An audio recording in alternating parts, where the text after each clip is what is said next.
Hi there, this is Mike with the mhow9 YouTube channel, and today we're going to take a look at a complete tour of my fish barn. So let's go ahead and get started.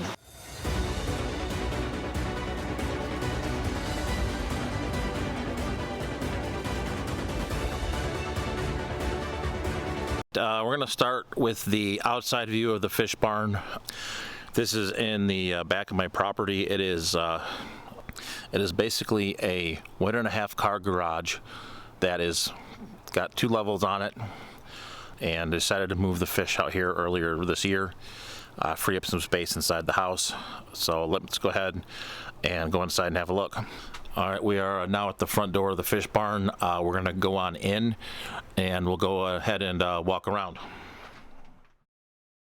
All right, here we are at the mutt guppy tank. This is a 75-gallon tank. This is planted mostly with guppy grass. We do have some Aponigeton crispus here as well. Mostly it's a mixed bag of various types of guppies. Also in here there is one red wag platy, and there are some HY 511 tetras, also known as the candy cane tetra. So let's go ahead here and kind of just pan through the tank real quick. You can see the lone high fin red wag platy, and then we'll just go ahead and pan through here real quick. And then you can see the HY 511s, which are wonderful fish, love them. And just keep panning on through. This is the 90-gallon African cichlid tank. This tank is got both Mbuna and peacocks in it. It has purple ACI as well as the yellow labs. And also there's 4 peacocks. There's a strawberry peacock, a couple OBs, and a cobalt blue peacock in here. A lot of the fry, as we come forward here, are in these plants. So basically the Mbuna will spit into the plants, and then you can see these fry here. So there's both purple ACI and yellow lab fry in here. Okay, we are now at my Tanzanian tank. This is a 75-gallon. Right now the only fish in here are Cyprochromis, Leptosoma, or Katoomba. So there's ended up with 6 of them in here. They're all doing very well. The only other fish in here, there's a couple of guppies that I was not able to catch when I was moving them out of here. So they've been living in here with the Cyprochromis and honestly doing quite well. So everyone's getting along in here. So that is the 75-gallon Lake Tanzanian tank. It's not much right now. We will add some more fish in here eventually. I'm gonna figure out what I want, and we'll go from there. All right, we're now down to the 90-gallon discus tank. This is one of the tanks that I've been kind of fighting with algae on. Discus here are doing well, as you can see. I believe there are 7 of them in here. Various colors. You've got the melons, pigeon bloods, blue cobalt. So these guys are one of my favorites. Actually inspired by my kids. They wanted to have some input into the fish, so I let them pick which fish they wanted, and they came up with discus. So that's the 90-gallon discus tank. All right, so we're now to the 55-gallon orange swordtail tank. So this tank is basically planted with guppy grass. There's a variety of orange swordtails in here, along with the Mapistogramma cockatoides, as well as the, we'll call him the Lone Ranger Black Molly, who's been in here. He's been in here since he was a fry, but stayed in here, and he's kind of part of the clan here. So we'll just go ahead here and scan through this tank real quick.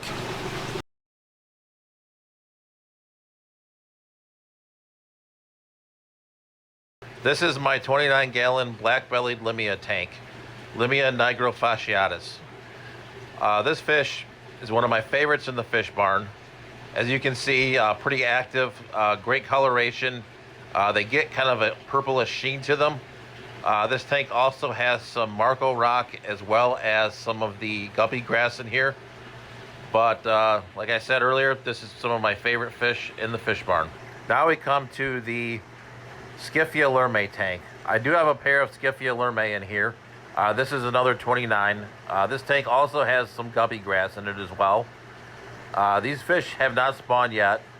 They are rather elusive, hiding out in the plants, but I am looking forward to at some point getting these fish to spawn. Now we're down to what I've called the black swordtail tank. So originally in here they were called black tuxedo swords. However, most of them look like that fish right there. However, most of them have turned black. They've turned jet black, kind of like this fish right here. So we'll pull back, but this tank needs a little bit of work. You can see the algae in here as well. This and the discus tank are probably the two tanks that I'm having the most trouble with algae. The rest of them have been doing okay. So the next tank we're going to look at here. All right, this is the Iliodon furcidens tank, the trout goodyead. This is another 55. I have 3 of them in here. I got these fish at the ALA. I've got a big water sprite in here, so these fish have done pretty well in here. I started out with 5. I lost a couple. I have not seen any fry yet, but these guys, they're not colored up right now, but they have colored up a little bit in the last couple of months, so maybe we'll see some fry here on these guys soon. All right, this is the 245-gallon saltwater tank. As you can see, we are battling some cyanoalgae in here. We are going to work on that, maybe dose a little bit of vodka, see if we can get that cleared up. But this is the basic aquascape. The only fish in here right now are 2 New Caledonian blue striped clowns. We are going to get some butterfly fish in here, as well as maybe a couple of large Pomacanthus angels. So to make this into a kind of one of the centerpieces of the fish barn, obviously right now it's really not. So that's what we've got going on in here. So this tank will be improved in the future, but this is where we stand with it right now. Next tank we're at here is the Mickey Mouse Platy and the mixed Endler tank. So we've got the blue Mickey Mouse Platies. If you can see, there's a variety of different Endlers in here. Unfortunately, they were separated at one point. They were rainbow tiger Endlers and blue bar Endlers. However, during the move, they got accidentally mixed up, so unfortunately, they're now kind of one group. The next tank we have here, it was originally called the Milk and Ink Platy tank, but however, as these fry have grown up, they are actually koi swordtails bought at the ALA. And so all of the fry that I had pulled out of the old system when I moved the fish barn, they ended up being the koi swordtails. They've come out mostly black with a little bit of orange on them. So that's kind of what's happened with this tank. All right, the next tank here is the super red Dumbo guppy tank. Unfortunately, I did lose the females, but I do have quite a few fry in here. You can see the male is still here, looking awesome. The fry are coming along as well. You can see the color on the tails. So it'll be very interesting to see how these guys develop. Sorry, these guys are in a 20 high. Going to the next 20 high are the Bumblebee Platies. You've seen these quite a bit on the channel as well. I got these at a Pet Supplies Plus. I kind of ended up losing most of them. Do have 2 left from the original group, and then there are 2 fry in here as well. They don't look to be out and about right now. They may be back behind the sponge filter. And then next to that, there are 2 20 longs, but those 20 longs are empty at the moment. The bottom of this rack is the 125-gallon saltwater tank. This tank eventually I'm going to turn into a reef tank. It is connected to the 245-gallon butterfly tank. There's a pair of sea bay clowns, a hippo tang, as well as a coral beauty. Let's see if we can get a little closer to the coral beauty. I am fighting some cyano in these tanks, saltwater wise, but so that's the 120 saltwater tank. We're going to turn over here to the goldfish pond. So here are the two goldfish. So they are in a 100-gallon pond. My daughters won these fish at a church event. So these guys definitely won the lottery. They were tiny at the time, and now they're about a foot long or so. All right, now we come to the 150-gallon plywood tank. In this tank we have 5 Geophagus heckelii, as well as the marble angelfish. All these guys are doing pretty well in here. We've got the piece of wood. We do have some plants in here, at least one, but these guys aren't real good with plants. They've been kind of beating them up and moving them around. But that's the 150-gallon plywood tank. I do want to get some tetras or something in here as well. And I'm maybe thinking of even a couple of styrofoams to kind of finish it off. So that's that tank. Sorry, the Super Dumbo Dragon Guppies. So these, some people have called the best guppies in the world. This female is stunning. That's the other female. She's not as good. But this female is absolutely stunning for a female. And then there's the male. Also in this tank is some dragonstone, as well as some guppy grass, and I got another Apanageton in here as well. And this Apanageton has actually flowered. So if you go up to the top here, so this Apanageton here is flowered.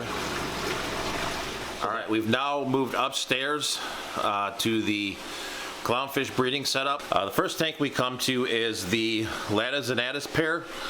I unboxed these probably about a month and a half ago or so. So you can see here, there's one of them there, and the other one is in the back. So I am going to add something else to this tank. I haven't decided what yet. Again, some of the other tanks, I am fighting some cyano in here, but that is the Latizinatus tank. Heading onward now is the snowflake clown pair. So you can see here, these are all 20-gallon. These are all 20-gallon high tanks. All right, now we're at the lightning maroon clown. I still need to find a mate for this fish, but this guy's looking good. All right, and here is the singular Picasso clown. I had gotten this pair at Aquashella. Unfortunately, I lost the male. That's unfortunate. It happens. And here we have the tomato clowns. So I've had these guys for quite a long time. All right, we have the spot cinctus clowns here. I've had these guys for about a year now, doing pretty well. Not seen any spawns out of them, but one of my favorite clownfish. Well, I hope you've enjoyed this tour of the fish barn, and as always, thank you for watching. And if you like this content, please subscribe to this channel, like, share, and as always, smash the notification bell.